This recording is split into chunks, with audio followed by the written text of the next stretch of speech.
Hello बच्चों, let's start this question. So this question says state law of conservation of linear momentum. यहाँ पर हमें law of conservation of linear momentum को state करना है। तो देखिए बच्चों, इस क्वेश्चन का जो आपका की कॉन्सेप्ट है, इस क्वेश्चन का आपका जो की कॉन्सेप्ट है वो है आपका लीनियर मोमेंटम। हमें यहाँ पर लीनियर मोमेंटम डिफाइन करना है, फिर उसके बाद हमें उसे कंजर्वेशन प्रिंसिपल को बताना है, स्टेट करना है। तो देखिए चलिए अब हम इस क्वेश्चन को स्टार्ट करते हैं। देखिए सबसे पहले आपसे पूछा है कि लीनियर मोमेंटम होता क्या है। लीनियर मोमेंटम होता है आपका, linear momentum is defined as the product of mass times velocity. Mass और वेलोसिटी का जो प्रोडक्ट होता है वो क्या होता है, लीनियर मोमेंटम कहलाता है। अब देखिए हमें Newton second law of motion से पता है कि फोर्स को अगर हम डिफाइन करते हैं तो force is defined as a rate of change of our momentum. The amount of force which is acting on a body is equal to the rate of change of your momentum. Momentum के rate change को हम force कहते हैं।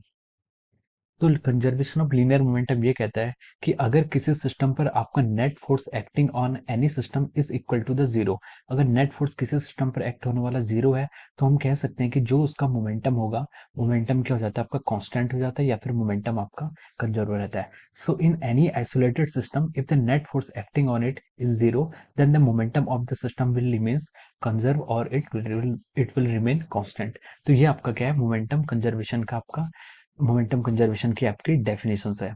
तो चलिए अब हम इस पे बेसिस पे कुछ एग्जांपल्स करते हैं। तो लेट अस सपोज करिए एग्जांपल वन मैं यहाँ पर दे रहा हूँ कि मान लीजिए आपके पास कोई बुलेट है, ये कि आपकी कोई बुलेट है। इस बुलेट से मान लीजिए ऐसे आपकी आपकी बुलेट है और ये इस बुलेट का क्या है, ट्रिगर है। अब देखिए इस गन से कोई ऐसे आपकी बुलेट आगे को जाती है, ये आपकी बुलेट है, इसको मैं यहाँ पर मास ऑफ बुलेट एमबी से डिनोट कर रहा हूँ। और ये आपकी गन है, इसको मैं एमजी मास ऑफ गन से डिनोट कर रहा हूँ। और इसकी वेलोसिटी को मैं वीवी बोल रहा हूँ और गन की वेलोसिटी को मैं यहाँ से वीजी बोल रहा हूँ। तो देखिए इनिशियली जब हमने इस ट्रिगर को अप्लाई नहीं किया है तो आपके बुलेट और गन दोनों के यहाँ आपके रेस्ट पर है। लेकिन जैसे ही हम इस ट्रिगर को अप्लाई कर देते हैं तो ट्रिगर को अप्लाई करने के तो जो वेलोसिटी है, बुलेट की वेलोसिटी क्या है, फॉरवर्ड डायरेक्शन में जाएगी।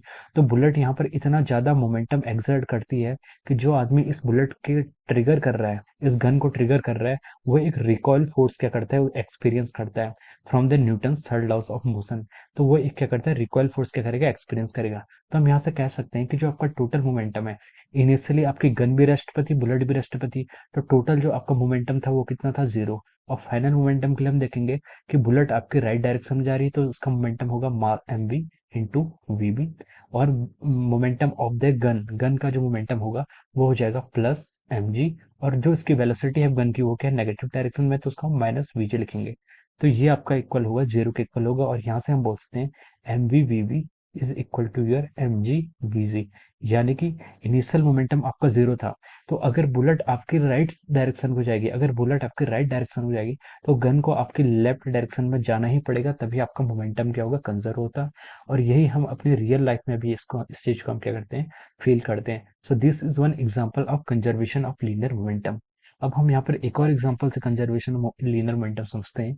मान लीजिए ये क्या है, कोई बॉम्ब है, ये आपकी ये क्या है, कोई बॉम्ब है जिसका मास आपका एम है। ये बॉम्ब है जिसका मास कितना है, एम है।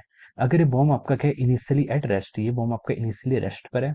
अगर ये बॉम्ब आपका एक्सप्लोड होता है, मान लीजिए टू पोर्शन में एक्सप्लोड होता है, एक पोर्शन में एक्सप्लोड होता है जिसका मास क्या है, एम बाई टू। दो हाफ हाफ पोर्शन या फिर इक्वल वेटेज पोर्शन में एक्सप्लोड होता है, और दूसरा पोर्शन का मास कितना होगा, एम बाई टू। तो ये एम बाई टू, ये एम बाई टू है। इसकी वेलोसिटी अगर वी है तो इसकी वेलोसिटी भी आपकी वी ही होगी। तो हम कह सकते हैं कि देखिए इनिशियली ये क्या था, मोमेंटम इसका कंजर्व, इसका इनिशियल मोमेंटम कितना था, जीरो था, रेस्ट पर था। तो इनिशियल मोमेंटम इसका लिख सकते हैं एम इंटू जीरो। ये आपका इनिशियल मोमेंटम, ये कितना होगा, जीरो होगा। और फाइनल मोमेंटम के लिए हम कह सकते हैं कि फाइनल मोमेंटम कितना होगा इसका, एम टू। ये आपका दो पोर्शन में डिवाइड हो गया, अभी दो मासेस में डिवाइड हो गया। तो इसका एम टू इंटू इसकी वेलोसिटी वी राइट डायरेक्शन में है तो plus, plus divide by m two second वाले मास का, इसका उसकी वेलोसिटी की आपकी नेगेटिव डायरेक्शन में, तो ये आपका ऐसा जाएगा। तो हम देख सकते हैं कि यहाँ पर भी आपका जो नेट मोमेंटम है वो क्या हो गया, जीरो हो गया।